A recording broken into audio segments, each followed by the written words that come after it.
Trevor Ellis sat in his office, staring at the latest customer complaint. A woman had been denied service at one of his coffee shops because she tried to pay with coins. Coins! He exhaled sharply, rubbing his temples. His father had built this business from the ground up, priding himself on excellent customer service. Now, under Trevor's leadership, things were slipping. He had inherited the company 5 years ago, overseeing 9 stores across the state. While profits were steady, complaints like these were becoming more frequent. Employees feeling overworked, customers being treated poorly, none of it aligned with the values his father had instilled in him. The district manager, Greg, had assured him that everything was fine. Just an isolated incident, he had said. The manager at that location is handling it. But Trevor didn't trust second-hand reports anymore.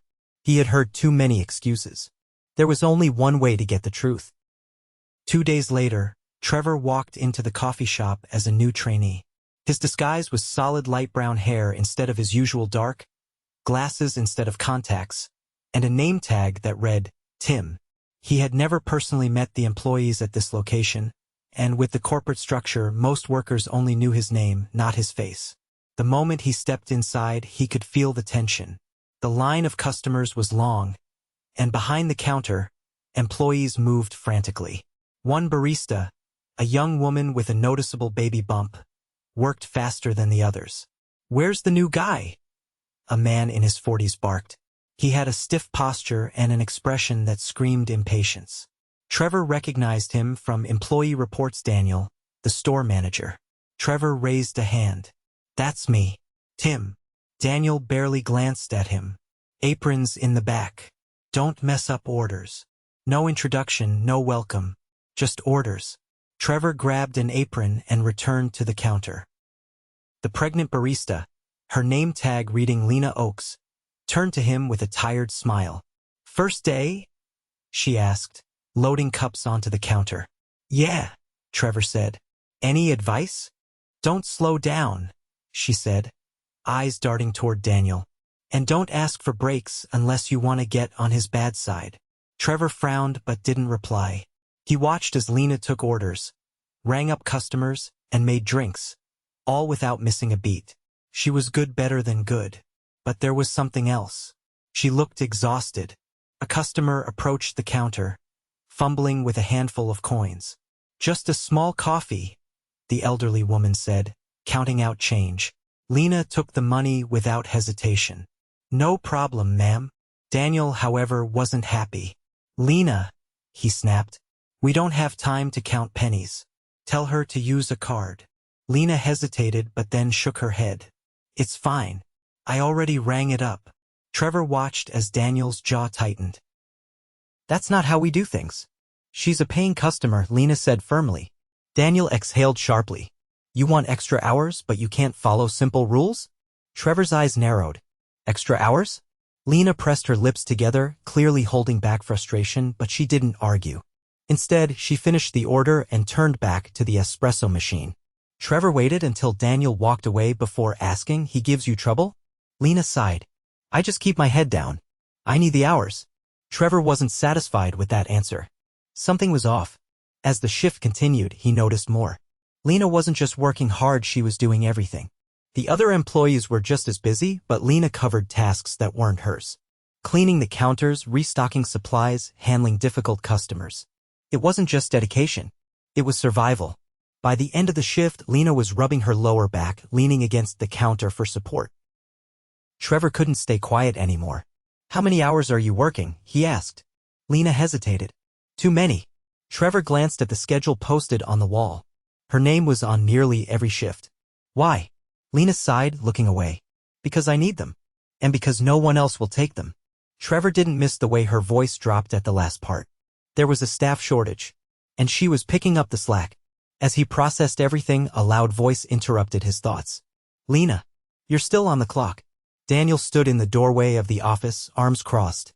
"I was just finishing up," she said, forcing a polite tone. "Well, finish faster," he said. Then he glanced at Trevor. "And you keep up or quit. We don't have time for slow learners."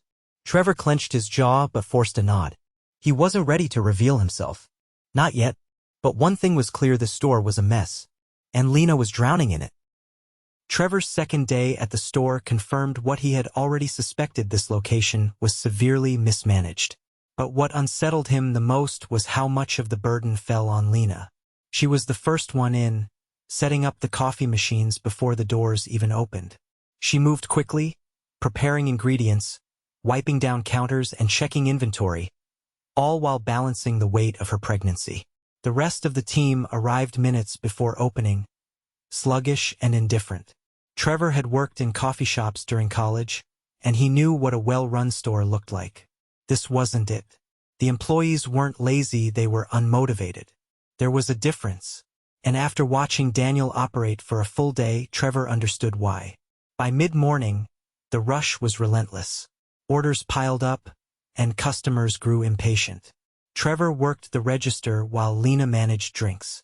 She barely spoke, her focus locked on keeping pace. A man in a suit stepped up, tapping his fingers against the counter. "I ordered a caramel latte 15 minutes ago." Trevor glanced at the queue of drinks. Lena was already working on it. "It's coming right up," he assured. The man scoffed. "Unbelievable." Lena finished the drink and turned to hand it off. As she did, her knee buckled slightly and she grabbed the counter for balance. Trevor instinctively reached out. "You okay?" "I'm fine," she said quickly. "Just need to keep moving." But Trevor wasn't convinced. Daniel emerged from the back and surveyed the scene. His expression hardened. "Why are we behind?" Lena didn't look up. "We're short-staffed today." Daniel folded his arms. "Not my problem. Customers don't care about excuses." Trevor felt his patience thinning. "She's moving as fast as she can." Daniel barely acknowledged him. "If we can't keep up, I'll need to rethink schedules." His eyes landed on Lena. "Maybe cut some shifts." Trevor caught the way Lena's shoulders tensed. "I'll stay late if needed," she said quickly. "I'll make up for it." Daniel gave a satisfied nod. "That's what I like to hear." Trevor's jaw tightened. It was subtle, but he recognized the tactic: dangling job security over someone who couldn't afford to lose it. It wasn't leadership. It was control. As the day wore on, Trevor noticed more signs of strain on Lena. She barely took sips of water between orders. She never sat. She never slowed down. When the lunch rush finally died, she exhaled and leaned against the counter. Trevor caught her pressing a hand to her lower back again. "You need a break," he said. She shook her head. "I'll be fine." Trevor wasn't letting it go. "Lena, go sit for 5 minutes." She hesitated, then glanced toward the office. "Daniel won't like that." Trevor followed her gaze. The manager was staring at his phone, oblivious. "He won't notice," Trevor said. "Go." Lena bit her lip, then finally relented. She sank onto a stool in the back, closing her eyes briefly. Trevor stepped in, handling drink orders to cover for her. Minutes later, Daniel reappeared. His eyes scanned the counter, then the back. "Where's Lena?" Trevor met his gaze. "Taking a quick break." Daniel's face darkened. "She doesn't take breaks during rushes." Trevor steadied his voice. "Rush is over." Daniel stepped closer. "Who do you think you are, telling my employees what to do?" Trevor held his ground. "I think I'm someone who doesn't want to see a pregnant woman collapse on the job." Daniel scoffed. "She knows what she signed up for." Trevor felt something snap inside him. He had seen enough. Lena returned before Trevor could say anything else. She straightened her apron, forcing a neutral expression. "I'm ready to get back to work." Daniel gave Trevor a pointed look, then turned to Lena. "Good. Because I need you to close tonight." Trevor expected her to push back. Instead, she nodded. "Okay." Trevor frowned. "You've already been here since morning." Daniel smirked. "She's a team player." Lena wouldn't meet Trevor's eyes. Trevor clenched his fists. He wasn't just seeing a bad manager, he was seeing someone exploiting an employee who had no other options. Trevor breathed deeply, steadying his temper. He would handle this the right way. But Daniel had no idea his time was running out. Trevor sat in his car in the parking lot, staring at the store's front entrance. He had planned to wait until the end of the week before revealing himself. But after what he had seen, he couldn't let this go on any longer. Lena had worked a double shift without complaint, and Daniel had taken full advantage of her willingness to push through exhaustion. Trevor had spent years managing business operations, and he knew the difference between a dedicated employee and one who had no choice but to endure mistreatment. He stepped out of his car and walked inside, this time without his disguise. The moment he entered, Daniel was standing behind the counter, casually leaning against the register, while one of the newer employees handled the morning rush alone. Daniel glanced up and frowned, his eyes scanning Trevor as if trying to place him.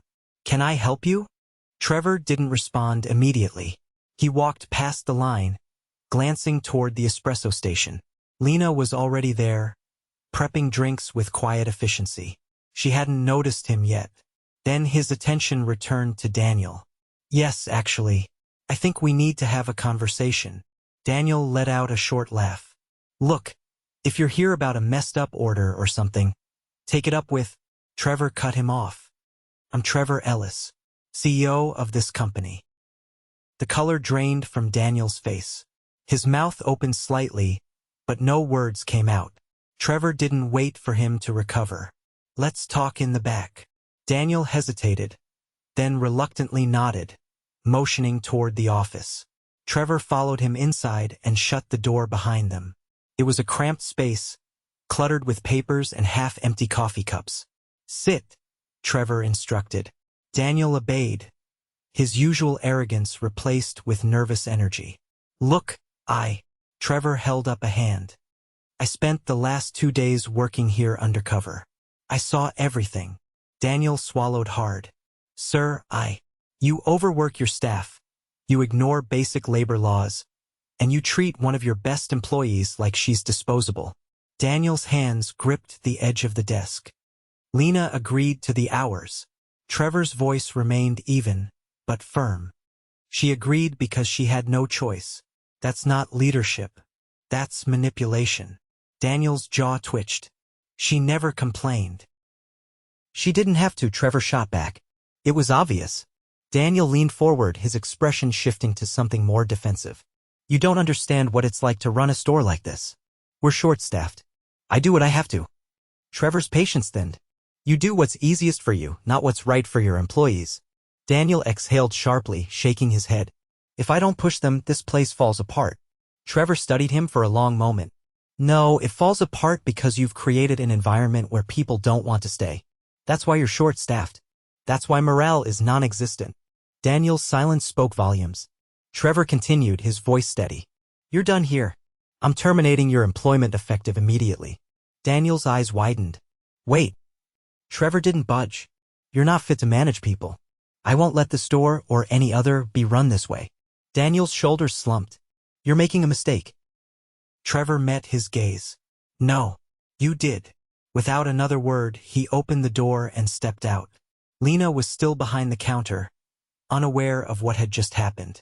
She turned as he approached, her brow furrowing slightly. "Trevor Ellis," he said, offering his hand. "I own this company." Her eyes widened as she slowly reached out to shake his hand. "Wait, you're—" He nodded. "I was here undercover for the last 2 days." Lena's mouth parted slightly, then she glanced toward the office. "Daniel." Trevor nodded. "He's gone." She took a slow breath, processing the weight of those words.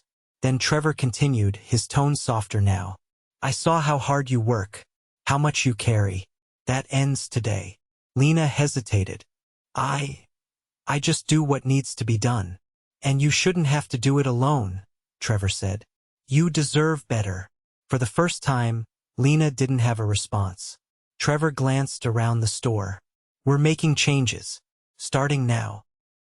And with that, everything shifted. Trevor wasted no time. He called in the district supervisor, a woman named Rachel who had been with the company for over 15 years. She arrived within the hour, walking through the doors with purpose, her gaze sweeping the store as if assessing the damage before he even spoke.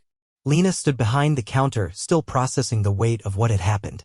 She hadn't said much since learning who Trevor really was, but her exhaustion was more evident now that the adrenaline had worn off. Trevor pulled Rachel aside, lowering his voice. "We need a new manager here as soon as possible. Someone who actually knows how to lead." Rachel nodded. "I already have someone in mind." I'll make a few calls. Trevor folded his arms. And the schedule needs fixing immediately. No more overloading a single employee just because they won't push back. Rachel's eyes shifted toward Lena. She's been carrying this place, hasn't she? Trevor exhaled. More than anyone knew. Rachel didn't ask any more questions. She pulled out her phone and stepped away, already working on the transition. Trevor turned back to the counter, watching as Lena continued making drinks, her movements slower than before. He stepped behind the counter beside her, rolling up his sleeves. Lena blinked at him. You don't have to do that. Trevor grabbed a cup and started pouring coffee. If I'm going to fix this, I need to understand the day-to-day firsthand. She hesitated before nodding. Then you should know the milk steamer is acting up. It overheats if you don't reset it every dozen drinks. Trevor narrowed his eyes. How long has that been an issue? Months, she admitted. Daniel said there wasn't room in the budget for repairs.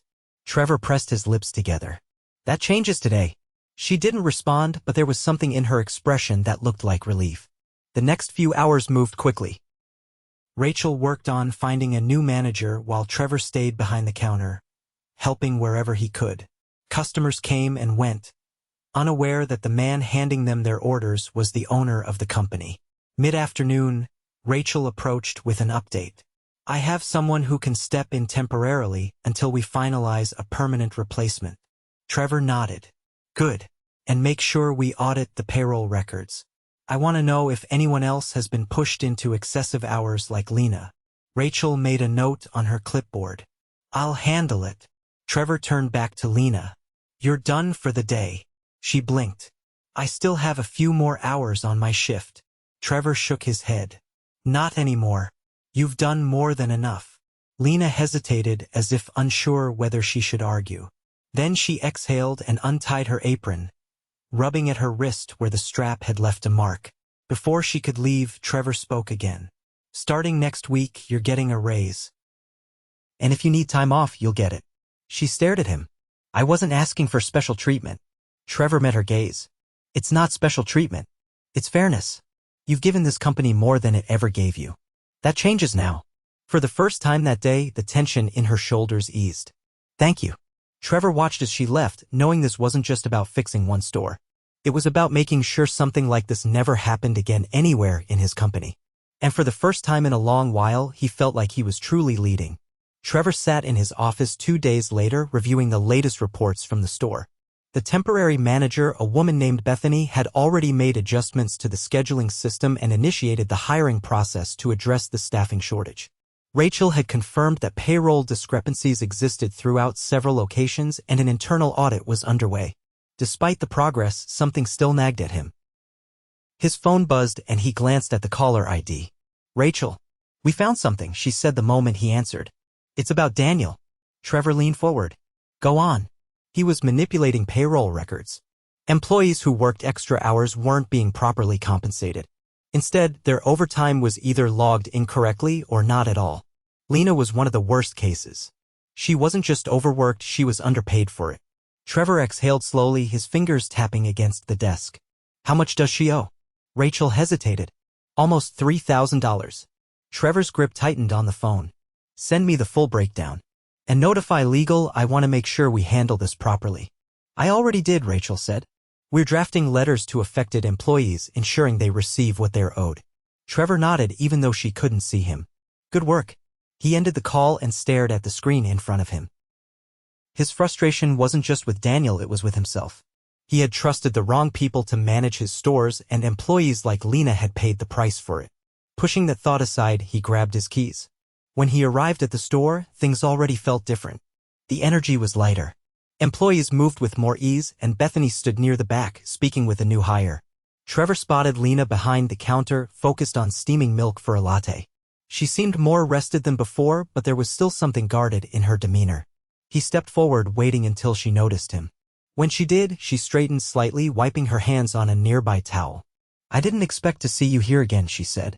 Trevor placed a folder on the counter. I have something for you. She hesitated before taking it. Flipping it open, she scanned the document inside. Her eyes flickered with confusion, then something else shocked. This is... Her voice trailed off. Back pay, Trevor said. You weren't compensated properly for your hours. That's changing now. Lena stared at the number on the page. This is more than I expected. Trevor leaned against the counter. It's what you earned. For a moment, she didn't say anything. Then, slowly, she closed the folder and exhaled. I don't know what to say. You don't have to say anything, Trevor replied. Just deposit it, and use it for whatever you need. She looked at him, something unreadable in her expression. I never thought this would happen. Trevor met her gaze. It should have never been a problem in the first place. Lena ran a hand through her hair, glancing around the store. Things already feel different with Bethany here. The schedule makes sense now. People aren't dreading their shifts anymore. Trevor nodded. That's how it should have been all along. She studied him for a moment. Why did you come here undercover? Trevor sighed, folding his arms. Because I stopped trusting reports. I needed to see it for myself. Lena considered that. And now I know what I need to fix. She gave a small nod, then glanced at the folder again. This changes a lot for me. Trevor didn't ask what she meant. That wasn't his business. But he was glad she had it. After a pause, Lena looked back at him. Thank you. Trevor shook his head. Don't thank me. Just don't let anyone take advantage of you again. Lena gave a faint smile. I won't. Trevor nodded once before turning away. As he stepped back outside, he took a deep breath. There was still plenty of work to do, but for the first time in a while, he felt like he was truly leading his company in the right direction.